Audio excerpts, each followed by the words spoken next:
I am Toufah Jallow, and I was raped by the president of my country when I was 19 years old. Mind you, I do not say allegedly. I leave that to you. Before that happened, I had no idea that such a thing was even possible.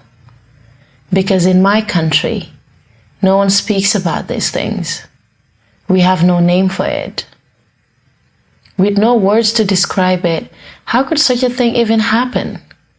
Let alone by a president who for many of us young people was almost a godly figure.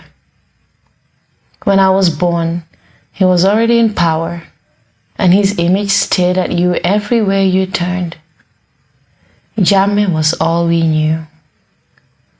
I had to flee the country and leave everything behind. It's only when I found myself in a space of survival that I came to realize that men in power do get a kick out of coercing submission, of establishing their domination on women's bodies. For Jammeh, it wasn't enough to be powerful, ordering torture and killings. No. He needed to leave his indelible trace of supremacy on us. He led by example, and many of his subordinates did exactly the same.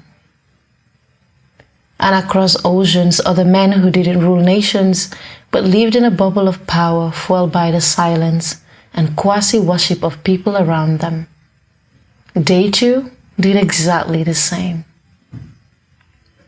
Think of Harvey Weinstein. He used his power, both physical in terms of his huge size and power in terms of his standing within the industry, to violently assault, rape, and abuse women.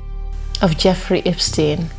Jeffrey Epstein was a billionaire New York businessman whose vast wealth brought an arrogance that knew no limits. Damn the consequences, he acted as if he could have anything he craved. But what he desired most was sex with young women and girls. For years, he abused them at will. And El Chapo. Drug lord Joaquin Archibaldo Guzman Loera, known as El Chapo, considered the youngest of the girls as his vitamins because raping them gave him life. But as history has shown, even the most powerful men fall. After 22 years of a brutal regime, Jammeh had to flee the country in January of 2017. Gambians celebrated his departure, and soon after a truth commission was set up. We call it the TRRC.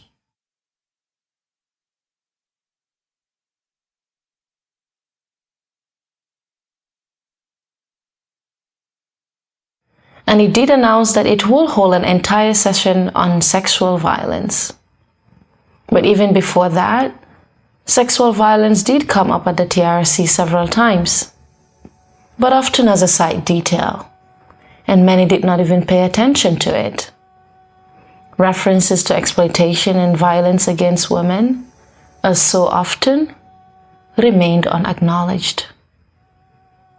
In July of 2019, several members of the Junglers, which was Jammeh's personal death squad, testified at the TRRC, and the country stood still. Two of these killers mentioned sexual violence when speaking about something different, but no one seemed to take notice. Here, one of the most notorious killers, Malik Jatta, was interrogated about what the Junglers would do when they were done killing and how life at their headquarters was like. There was a lot of alcohol, correct? Yes, correct. Were you drinking? I was not drinking. There was a lot of cannabis. Yes. Were you smoking? I was smoking heavily then. All of you were smoking heavily? Yes, sir. And what other vice was going on in there? That was these ladies they bring in, and I wouldn't be happy with that, but I wouldn't choose to obstruct them too. Where would they get them from? They used to come from places like Kawas, and they would sometimes come up to Senegambia to pick whatever is their choice. And how about the trafficking in cannabis? It was going on. Wait. Back to the ladies. Were these women sex workers? If yes, were they paid or were they forced? Why would Malik Jatta not like the fact that they were brought in? But the trafficking in and smoking of cannabis seemed more important to dwell on. Which they will may report me that I'm against them. Here is another jungler, Ismaila Jammeh, who, unlike Malik Jatta, did not commit to any implications in the crimes committed and had very heated arguments with the lead counsel. In one instance, he denied participating in the killing of several men in April of 2006 and claimed that he was just a bystander. And in the effort to justify that position, he used this expression. That is what you want us to believe? No, there's a saying, they said, if you know that you cannot avoid the rape, just enjoy the sex. And indeed, you did. What I'm saying is... And you did. Well, I can assure you, there is no such saying in our local languages. This was probably made up by the jungler or similar circles.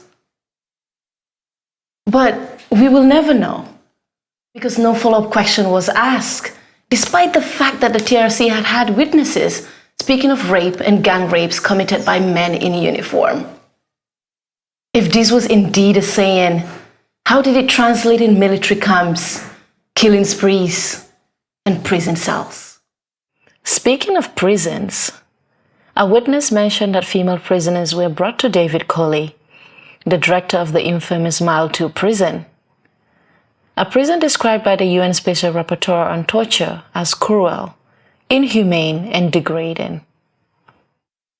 Lamin So, boy David Colley. He was a stooge of David Colley. David Colley lum soxla mom moko de doxal. Whatever David Colley needed, he did it for him. Su fa nekut, if he is not present, Pa Diouf moko de defal. Pa Diouf will do it for him. Because for them, Jimbo daf ko de indi jigen. Jimbo used to bring women for him. And when Jimbo is not there, Pa Diouf used to bring women for him. Yes. And at that one, many officers in the prison system knew about it. When you say boy, what exactly do you mean? So hene moy won boy am lolu num teki Odlem la. Was this oddly? Again, not a single question was asked about what was just said, which to me sounds like the director David Colley was raping female prisoners. He and his boy Lamin Sow both came to testify. Yet never were they asked a single question on sexual violence. And this was supposed to be an entire session devoted to the conditions in prison. As a matter of fact, the TRC only discussed the male wings but failed to examine the conditions in the women's wing. When men talk, women's stories remain invisible. And when a very few find the courage to testify, their stories are doubted.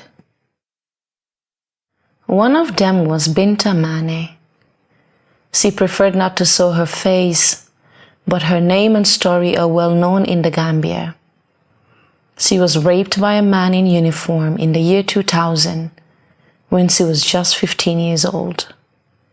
She told the TRC what had happened to her. You told us that at that point he assaulted you. Is that correct?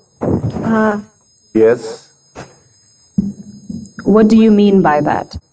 Because I am thinking, I am going to bank totally, and you come for a second. He fell me on the ground and he imposed himself on me forcefully. Did you sustain any injuries in your private part?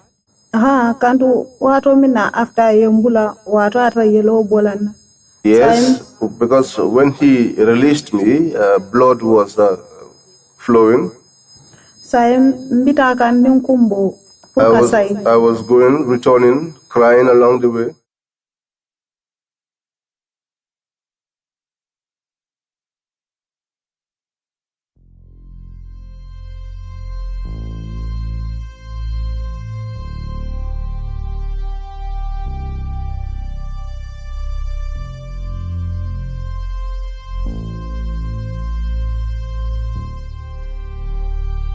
But little was known about the fate of the girl and how she suffered not only from the rape but also from the stigma. She was forced out of school and married off by her father to an older man who, according to her own words, she did not appreciate. Which means that she had to have sex she did not consent to. A legalized rape to save the honor of the family. Let that sink in for a moment. Her testimony was extremely powerful and backed by other witnesses. Her teacher, a student activist, a brother, all confirming what had happened to her. But when the TRC referenced her story, they continued to use the word alleged. Listen to that exchange the lead counsel had with the former vice president of the Gambia, Aissatou Njie Saidi, about this case. As vice president of the country, didn't you know that there was a problem in Birkama? I didn't. I was told during the demonstration. After the demonstration, the security briefed me, yes. Then I knew. Did you at any stage hear that a student called Ibrahim Bari was killed or died in Birkama? I only knew when the demonstration happened and they explained that to me, yes. The security told me. Did you hear before that day that a girl from Birkama Secondary School was allegedly raped at the Independence That Stadium? also the security told me when the demonstration happened. Madam Vice President, did you read the newspapers about what was happening in your country? Did you hear that? Allegedly. Allegedly is the word that sticks to rape. At the TRC in the Gambia and often around the world, the stories of men who were tortured are believed. But we, the female survivors, often our stories are still only alleged until the courts decide, if ever. In October of 2019, the TRC published a list of upcoming themes, and only for sexual violence was the term alleged used. Not for the witch hunt, not for the torture, not for the killings, not for the arrest.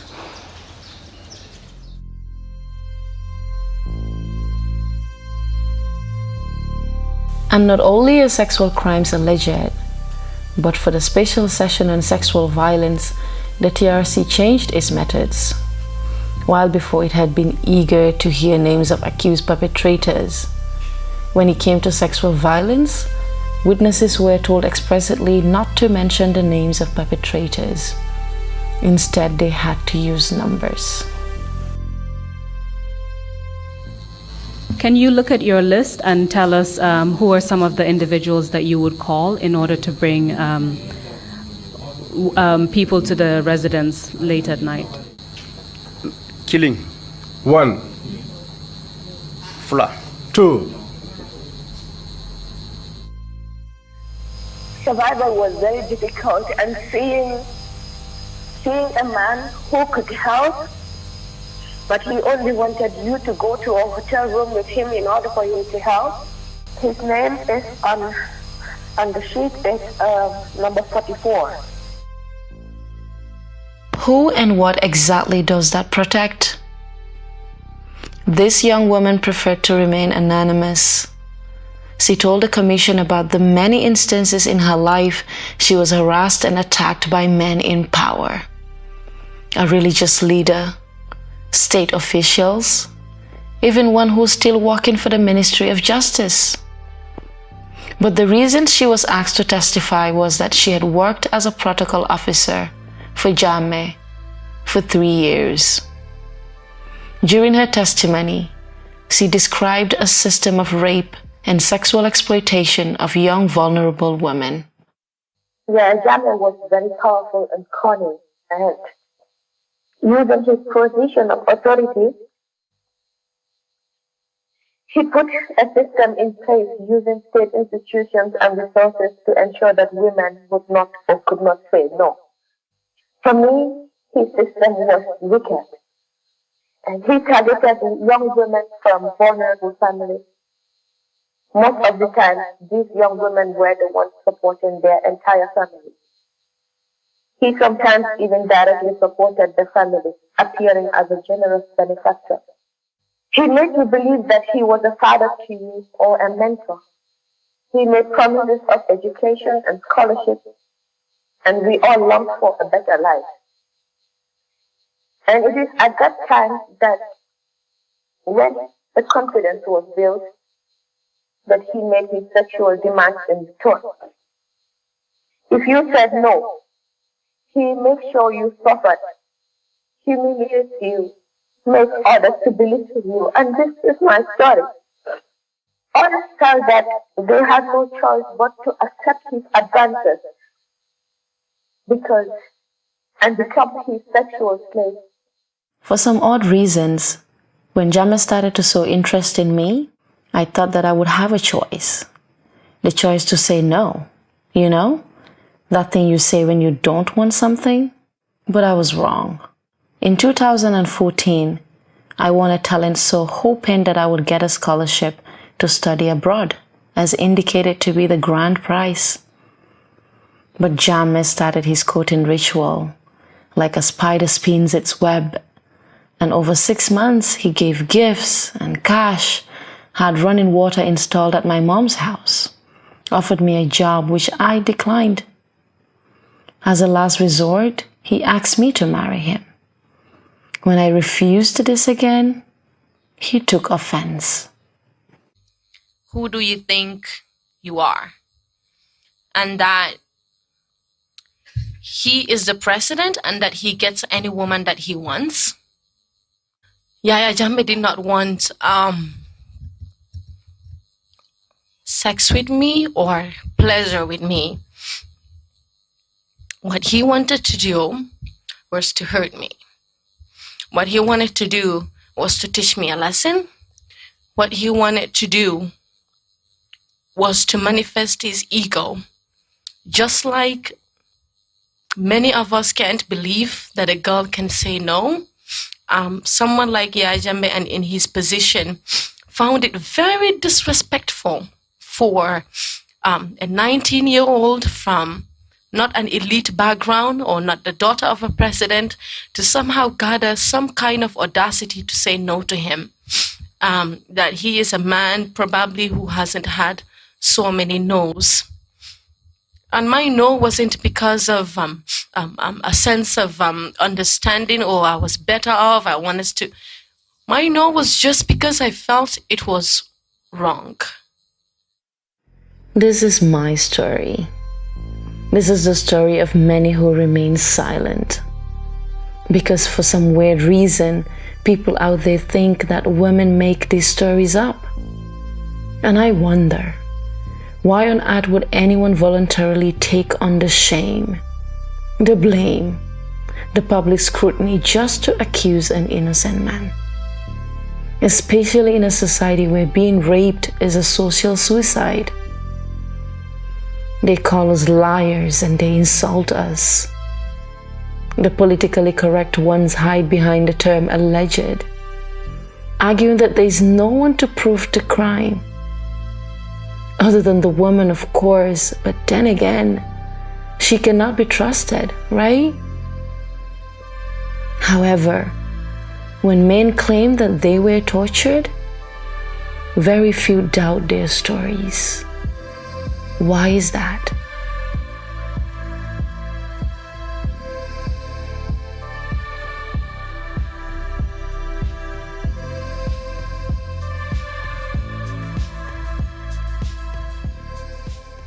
And he could freeze you, he could just do practically anything he wanted to do because of this magical and supernatural powers.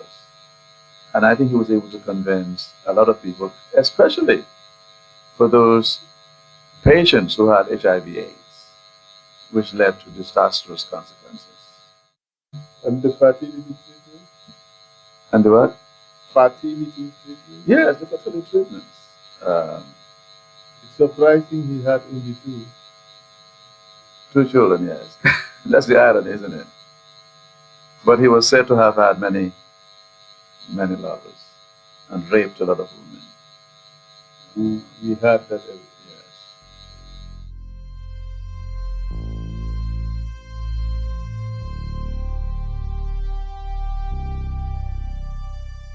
But that said, there are good things that he also achieved for certain groups, like women, for instance.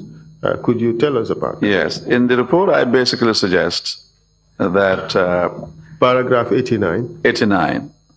Jammeh should be credited for having promoted many women to important positions of power. Indeed. Some would argue that some of these appointments were basically posturing.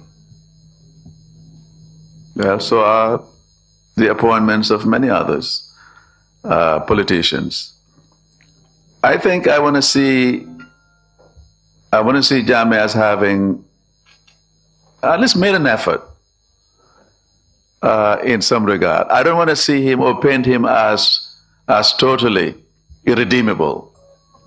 Oh, I'm so sorry. Recognition of powerful men without recognizing the stories attached to them, especially in a Truth Commission setting, is an eraser.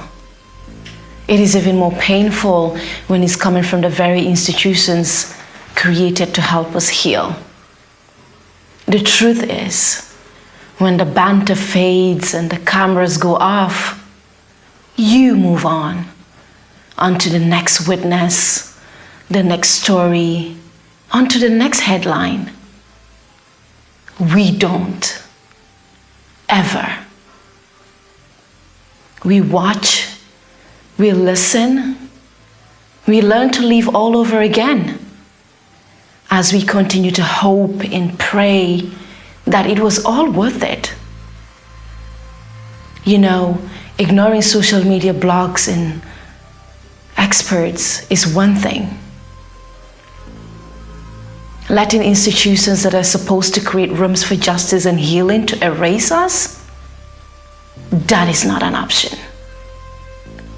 From international courtrooms, Senate hearings in the United States, to the Truth Commissions in the Gambia, this common sense of doubt cannot continue to be the very best we can offer.